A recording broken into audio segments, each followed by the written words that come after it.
Good morning students. Online platform के तहत हम इन्हीं विषयों जैसे इंग्लिश विषय का अध्ययन कर रहे हैं अपने, और उसी के पड़ाव में हम आगे वाली जो बातें हैं वो लेके आते हैं। आज हमारा टॉपिक जो है वो है एक बहुत ही शानदार पोइम है, ए बॉयज सॉन्ग, जो कक्षा 12 के सिलेबस में लगती है। सेकंड पोइम जो है सीक्वेंस के अकॉर्डिंग सेकंड पोइम है ये, उसका अपने अध्ययन करते हैं स्टूडेंट्स। इसमें पोइम का नेम है ए बॉयज सॉन्ग, ठीक है। अब बॉयज मतलब बॉय, बॉय माने लड़का, एक लड़के का संगीत। जैसा कि हम सभी जानते हैं एक लड़के का गीत। अब लड़के का गीत का मतलब क्या होता है स्टूडेंट्स, पहले हम इसके बारे में थोड़ी बातें देखेंगे।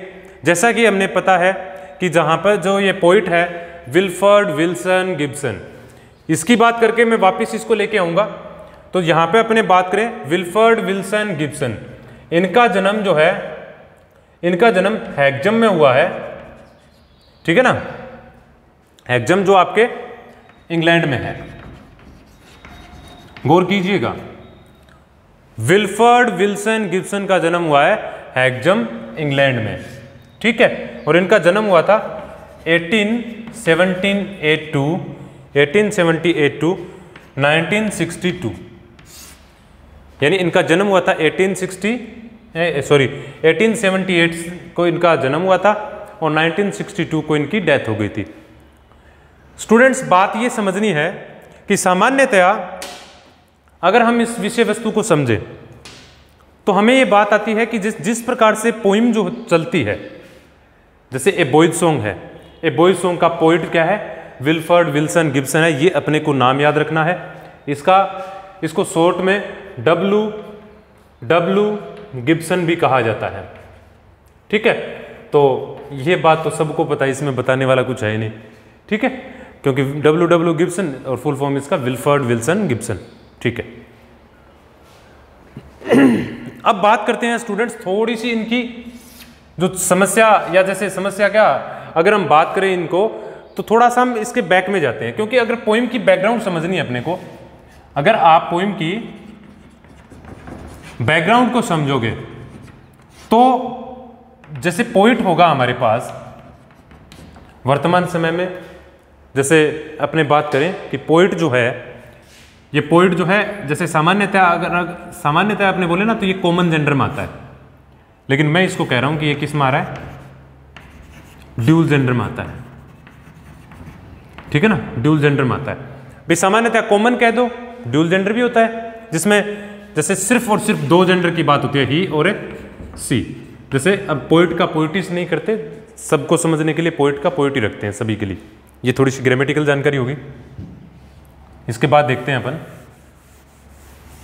बात क्या आती है कि पोइट जो है, पोइट की मेंटलिटी अगर अपने जान लेंगे तो इस पोइम को अच्छे से समझ पाएंगे। तो मैं बात करता हूं, देखिए इस अध्ययन के बारे में। ये आपका पास्ट है, ये आपका प्रेजेंट है और ये आपका फ्यूचर है। आज के दिन की अगर बात करें तो जैसे 2020 चल रहा है, ठीक है, और वैसे भी कोविड-19 जो चल रहा है ना, 2020 चल रहा है लाइफ का, ठीक है ना। इसलिए be careful, stay home, stay safe, जो बातें हैं वो। अब मैं पूरा जो बातें हैं वो लेके चलता हूं आपको, यहां से अपने इसको पास्ट में लेके चलते हैं, ठीक है। समझना स्टूडेंट्स, यहां बात आती है जब इनका जन्म हुआ था। इनका जन्म हुआ था 1878 को, समझ गए। फिर उसके बाद यहां पे अपने बात करें 19वीं शताब्दी होगी, 1914 से लेके 1918 तक, जैसे विश्व युद्ध, 1945 सेकेंड वर्ल्ड वॉर, यानी world war second, world war first, पूरी बात करेंगे अपने, ठीक है। ये 19th सेंचुरी थी। और बात करें जब इस दौरान जो अर्ली 19 जो एज थी, उस दौरान ये इंग्लैंड से है। और इंग्लैंड में कौन सा युग चल रहा था, मैं वापिस लेके चल रहा हूं, कॉलोनियल एज थी वो, ठीक है ना, कॉलोनियल एज थी। बात समझना स्टूडेंट्स, जब हम इस बॉयज सॉन्ग को समझेंगे तो बात समझ में आएगी, ठीक है। यानी उपनिवेशिक दौर चल रहा था। उपनिवेशिक दौर चल रहा था, उस दौरान पोइम जो लिखी है W.W. गिब्सन ने, उसने संदर्भ दिया है बॉयज सॉन्ग का। मतलब ऐसे लोग जिनको पता ही नहीं था कि हो क्या रहा है, क्योंकि इस दौरान जो स्टार्टिंग पॉइंट था 19th सेंचुरी के बिगिनिंग की जो बात करें और कॉलोनियल एज जो चल रही थी, उस दौरान यहां पर अगर अपने देखें तो इंग्लैंड जो है, यानी जो ब्रिटिश जो था साम्राज्य, वो इकोनॉमिकली, ठीक है ना, और मिलिट्री के तौर पे दोनों तरीके से ग्रोथ कर रहा था, ठीक है ना, दोनों तरीके से ग्रोथ कर रहा था। अब इसकी ग्रोथ का पता कैसे चल रहा है? ग्रोथ का पता इससे चल रहा है कि उस दौरान ब्रिटिश लोग जो हैं वो अपने साम्राज्य को एक्सपेंड कर रहे थे, अपना जो किंगडम था, अपना जो रेन था, उसको एक्सपेंड कर रहे थे, जैसे अफ्रीकन कंट्रीज में और इंडिया में भी ऐसे था। तो देखिए ये बात समझने की है। अब वापिस अपने इसको ज़्यादा नहीं पढ़ेंगे, बस इतना ही समझते हैं। कॉलोनियल एज था, कॉलोनियल एज था तो वहाँ की पब्लिक कैसी थी? पब्लिक पे भी तो जैसे अगर जो सिस्टम फैलेगा तो पब्लिक की बात हो रही थी, ये चीज़ समझनी है। अब उस दौरान एक बॉयज के माध्यम से पूरी की पूरी बातें जो हैं वो पोइट ये कहना चाहता है कि उस दौरान उनकी जो मेंटल कंडीशन, ठीक है, उनकी मेंटल कंडीशन, फीलिंग्स एक बॉय के माध्यम से, या उनकी जो सर्कमस्टेंसेस था वो कैसी थी, ठीक है, ये बात समझना चाहता है। मतलब लोगों से उनकी स्वतंत्रता जो है वो छीनी जा रही थी। समझ आई ना बात? मतलब मेरा कहना यह है कि जिस प्रकार से नेचुरल फ्रीडम जो होती है वो सबकी इक्वली होती है, चाहे वो पक्षी हो, चाहे वो जानवर हो, चाहे वो कोई भी बीइंग्स हो, ठीक है, नेचुरल फ्रीडम सबकी इक्वल होती है। और इस पोइम के माध्यम से बताया क्या गया है? बताया यह गया है कि यहां पे पर्टिकुलर उन्होंने एक वर्ड लिया है बॉय, यानी बॉय के माध्यम से। अब एक लड़का होता है वो टोटली फ्री होता है, ठीक है ना, एकदम बेफिक्रे तरीके से रहता है।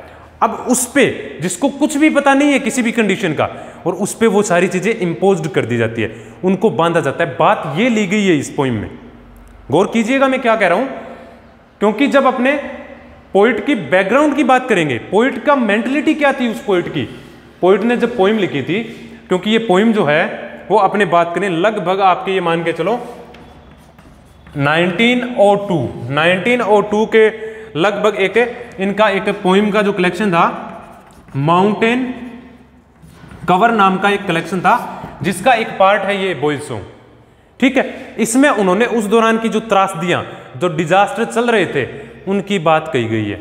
स्टूडेंट्स, बात इसमें अगर हम पोइम की बैकग्राउंड को अच्छे से समझ पाएंगे तो हम अच्छे से ये समझ पाएंगे कि वास्तविक तौर पर पोइट कहना क्या चाहता है। पोइट ने एक पॉइंट लिया है, यानी कोई भी बात शुरू करेगा तो उसमें एक बिंदु तो लेना जरूरी है। बात इसमें यह है, तो हम दोबारा से समझते हैं कि ए बॉयज सॉन्ग जो है, इसमें पोइट जो है विल्फर्ड विल्सन गिब्सन, जिनका जन्म हैग्जम इंग्लैंड में हुआ था, 1878 को जन्म हुआ, 1962 को इनकी मौत हो गई थी, ठीक है। अब पोइट की बात करें तो जब 1878 में इनका जन्म हुआ, उस दौरान जो एज चल रही थी इंग्लैंड में वो कॉलोनियल एज थी, मतलब उपनिवेशिक दौर था। उपनिवेशिक दौर में काफ़ी उठापटक चल रही थी। देश जो है वो इकोनॉमिकली ग्रोथ कर रहा था। इकोनॉमिकली जब ग्रोथ हुआ था तो वहाँ पर क्या है, एक तरफ ये कह सकते हैं कि जैसे उत्थान की बात चल रही थी, लेकिन उस दौरान देखो जब उन्होंने उत्थान किया था तो कहीं ना कहीं 1914 में होने वाला जो वर्ल्ड वॉर था उसकी भी कहीं ना कहीं आहट दिखाई दे रही थी, ठीक है। तो सब कुछ सेट था, लोगों की जो स्वतंत्रता है वो छीनी जा रही थी। वही बात कौन कह रहा है?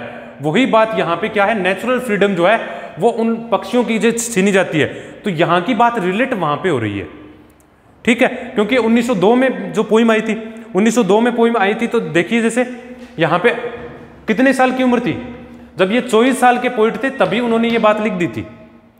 तो 24 साल का युवा विल्फर्ड विल्सन गिब्सन, और उसकी मेंटलिटी क्या थी, ये सोचने वाली बात है स्टूडेंट्स। तो एक बॉयज, उसके दिमाग की जो उठापटक चल रही है उसको वो बतलाना चाह रहा है इस पोइम के माध्यम से, ठीक है। समझ में आई बात है? मतलब मेरा कहना यह है कि आने वाला जो समय था उसकी जो आहट थी, यानी वर्ल्ड वॉर होने वाला था, उस वर्ल्ड वॉर के बारे में उसने जो बातें थी वो पूरी की पूरी बता दी थी। क्योंकि वर्ल्ड वॉर जो होता है सबको पता है, यूके और यूएस, यानी जैसे जर्मनी था मुख्य, इनके बीच में जो मिलिट्री के तौर पे, इकोनॉमी के तौर पर जो काफी ऐसे कॉन्ट्रास्टिव थिंग्स थी, उनके बारे में बातें हैं। लेकिन हमें क्या समझना है, इनको छोड़ के हमें सिर्फ समझना है कि बॉयज सॉन्ग है वो पोइम बताना क्या चाहती है। ठीक है स्टूडेंट्स, अब देखिए आगे चलते हैं। अब बात करें जैसे नेचुरल फ्रीडम की, तो नेचुरल फ्रीडम के बारे में बहुत सारी ऐसी बातें हैं, क्योंकि कहीं ना कहीं जैसे इस प्रकार से जो कंडीशन बन रही थी, कॉलोनियल जो एज चल रहा था, उस एज में लोग जैसे दूसरे देश के जो लोग थे या जो सामंती लोग थे वो लोगों को अपने वंश में कर रहे थे। ठीक है, अब लोगों को जैसे वंश में करते हैं तो स्टूडेंट्स बात समझने वाली ये है कि यहां पर एक तो होता है मास्टर ग्रुप, एक होता है मास्टर ग्रुप, ठीक है, एक होता है स्लैव। ठीक है ना, मास्टर ग्रुप और स्लैव। अब मास्टर ग्रुप मेहनत करता है 10%, 10 से 15%, लेकिन ये करते कितने हैं, 85 से 90%। उनका पूरा क्रेडिट, स्लैव जो दास होते हैं उनका क्रेडिट ये लेके चला जाता है। ठीक है, यही बात इसमें बतलाई गई है। ठीक है, तो बात समझने वाली क्या है, इसमें यह बतलाया गया है कि किस प्रकार से जैसे मनुष्य जो है वो नेचुरल फ्रीडम के तौर पर हम प्रकृति पर निर्भर रहते हैं, बात ये चल रही है। इसकी बात ये बतलाई गई है कि जैसे मनुष्य जो है वो उसकी सारी की सारी जो दैनिक एक्टिविटीज है वो मुख्यतः प्रकृति पर मौजूद है। जैसा कि जैसे हम पढ़ते हैं जो स्लैव का, मास्टर का जो मैंने एग्जाम्पल दिया है, आपके एक पोइट हुए हैं जॉर्ज बर्नार्ड शॉ, लिटरेचर में लगता है ये पार्ट है, जिसमें बतलाया गया है कि किस प्रकार से जो फ्रीडम नाम का एक है उसकी थीम बहुत ही अच्छे से बतलाई हुई कि फ्रीडम किस प्रकार से अपने नेसेसरी है। मतलब पूरा का पूरा बात क्या है, इसमें वो कंडीशन बतलाई गई है, तब जाके हमें ये समझ में आता है कि वास्तविक तौर पे बॉयज सॉन्ग है क्या, नेचुरल फ्रीडम की रिक्वायरमेंट क्यों है हमें, मेंटलिटी वहां की है। अब इन्होंने क्या किया कि एक कोई ना कोई पॉइंट लेके इस बात को वो मेंशन कर रहे हैं। ठीक है स्टूडेंट्स, अब अपने बात करते हैं, आगे लेके चलते हैं इसी विषय को, और हम उस विषय वस्तु के बारे में, अब पोइम की बात आती है, पोइम को पढ़ते हैं। तो पोइम जैसे अपन पढ़ते हैं स्टूडेंट्स, ये तो था इसका बैकग्राउंड, और बैकग्राउंड जब तक नहीं समझेंगे तब तक कुछ नहीं कर पाएंगे। तो स्टूडेंट्स देखिए, अब इसके बाद जो बातें हो रही हैं उनके विषय के बारे में बात करते हैं। वैसे सामान्यतः ये कहा जाता है कि जो पोइम है ना, इसका जो पोइट है विल्फर्ड विल्सन गिब्सन, इनको वैसे तो वॉर पोइट कहा जाता है। क्या कहा जाता है, वॉर पोइट कहा जाता है। इसके बारे में ही बात कर रहे हैं अपने। अब इन्होंने क्या है, यहां पे एक पेड़ का नाम लिया है, ठीक है, वैसे स्लो, ठीक है ना। और जो आप देखना, आपके जो यूरोप है वहां पे स्लोइजिन नाम की एक शराब होती है, ठीक है। अब शराब जो है स्लोइजिन, इन्होंने ये जो मतलब स्लोइजिन, स्लोई नाम का क्यों लिया है, एक पौधा होता है, ठीक है, तो उसके जो पौधा होता है तो उससे क्या है, शराब बनती है।